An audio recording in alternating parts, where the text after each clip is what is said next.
So once again, you win in the second half. Well, I think in that game, it was going to be a four-quarter game. We were going to have to play our best four quarters, and I think we probably played our best four quarters of the year against the team. Like I said, we needed to do it. And even in the first half, I thought we played well in the first half. I did. And, unfortunately, they made some balls go their way in the air, and give their guys credit for making those plays. We had 14 points, but I felt very comfortable that what we were doing was the right stuff to do. And I think in the second half, I thought we played with a lot of confidence, a lot of energy, and obviously the game kind of went our way as the game rolled on. Did you make adjustments at halftime? Well, the biggest one was to get the defensive side of the ball to understand that they were actually playing well, that the plays that they had made were plays where we actually had guys in position and their guys went up and made plays. And just have confidence that you can make those plays. In the second half, I think Carlton Dennis had 2 or 3 pass breakups. In the first half, he had 2 or 3 balls caught in front of him when he was there. So I think it was more about letting them know that, hey, don't worry about it. You're fine. You're in the right spots. Now we just need to make some plays. And I think in the second half we did. I thought we really did a great job against their run game, and we started to get a pass rush. And once you started to get a pass rush on him, I think he got a little bit concerned with the pass rush. And then it takes his eyes off of the continuity that he had in those things. And we always try to make the opponent's quarterback feel as uncomfortable as possible. And I think as the game wore on, he got more uncomfortable. And in our case, on the offensive side of the ball, I think it was just the opposite. I think our quarterback got comfortable, and that's a credit to the play selection that Coach Tuatelli was doing, but most importantly, the execution of the guys around him. What's it going to take to beat Montana State?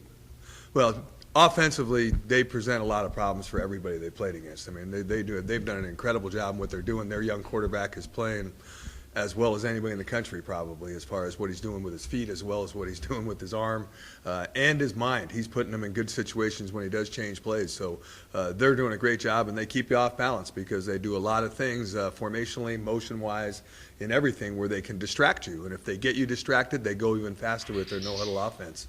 So you have to do some things to slow them down in every way to try to get yourself, to keep yourself under control so that you don't make mistakes with your eyes and you don't make mistakes in the open field and those types of things. And those have resulted in big plays and big touchdowns for them. So our whole thing on defense, it's the same old thing for us. Keep the ball in front of us. Don't give up big plays. Don't get frustrated with first downs, and play the whole field. And if they are able to get a few touchdowns with averaging 44 points, they probably will. That's not the end of the world. The deal is we got to get a few stops, and our offense has got to get rolling like it has been. And if it keeps going the way it has been, it's got the makings of a great college football game. You guys are still outside of the top 25 in TSN poll and the coaches poll. How big of a motivator is that Montana State's pretty high, and you guys aren't seeming to get the respect, I guess, from the human voters? Well, I just think, the whole thing gets down to our game gets over at midnight Eastern time. So there's probably a lot of people that didn't even know whether we won or lost last Saturday night, to be honest with you, and probably had already wrote it down as a Montana win. So the bottom line thing is, to me, I've been around the FCS thing long enough to understand that if you play well for 12 weeks, you're going to get your reward. And right now we're playing well enough to where if we keep doing that, we'll get our reward. If it's this weekend, it's this weekend. If it's not, we'll just keep playing hard after that too. But we better take Montana State one.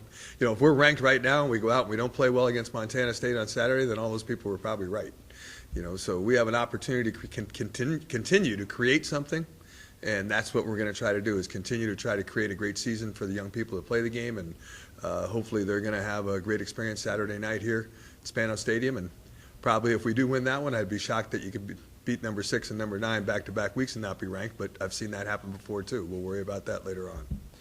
Yeah, you guys seem so much harder to defend now than, the beginning of the season. Why is that, and what's gone on offensively?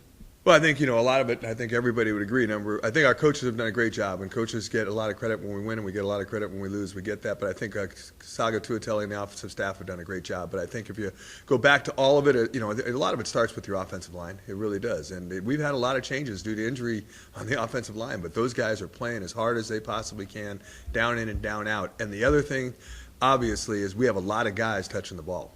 So if you're defending us, there's 7 or 8 guys that have scored touchdowns in the last couple of weeks, and there's 7 or 8 guys that have been close to 100 yards in rushing total offense. So you look at it, it's not just the Chris Brown show, although he's the catalyst. He has the ball in his hands. He makes a lot of the decisions that we have.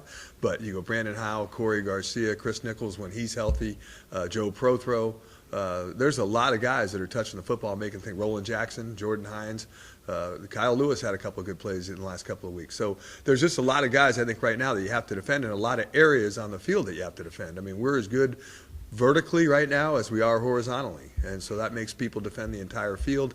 And then when we're under center, we're different than we are when we're in the shotgun. So it's almost two different offenses too. The Barthel decals that you guys wore this past game, is there any discussion of maybe keeping that going since you guys had such a good game? Well, it won't have anything to do with such a good game. I think they'll stay on the helmets because those guys, Dale is a guy that played here, and one of the things we try to preach is the brotherhood of Cal Poly football, and all the things that have happened here, good things, bad things, all the things that have happened here, we're all a part of that brotherhood, and supporting each other is something we always want to remember. And I think the other thing is, I told our team that 40 years from now, there might be one of your brothers that's in that situation, and to have the opportunity to remember Dale and what his teammates and the people that played here did for him will be something motivational when they come back 40 years from now. So those stay on the rest of the year? That's the plan. Coach, where's Chris at physically, Nichols? Where's he at for Saturday? Hopefully in the training room right now, physically, but just kidding you. I mean, Chris is going to be day to day, and in reality, it's going to be when he can play. We're going to allow him to play, and could we have probably pushed him to try to play? He probably wouldn't have played like Chris Nichols. Chris Nichols is Chris Nichols because what he brings to the table, speed-wise, leadership-wise, and all those things. And when he's on the field, he needs to be defended. So we want him to be 100% Chris Nichols when he's back on the football field, and hopefully that'll be this Saturday. But we probably won't know till Wednesday, Thursday, maybe Friday, maybe even Saturday at 6:05.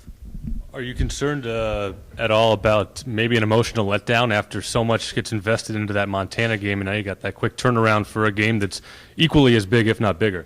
Well, if you're truly going to win a championship, you got to be able to do that week in and week out. So it really, to me, that's a question I guess our team will answer Saturday night. But I don't have any doubt that they're going to be ready to play, and I think that they understand the importance of this one, whether it's Montana or Montana State. Like I said before, we beat number 6 in the nation, and number 9 comes in right afterwards. You better be ready for it. That's really what college football and college football champions are made of, is having the opportunity to play the best and play your best. And that's all we're going to ask our guys to do Saturday night, is play their best.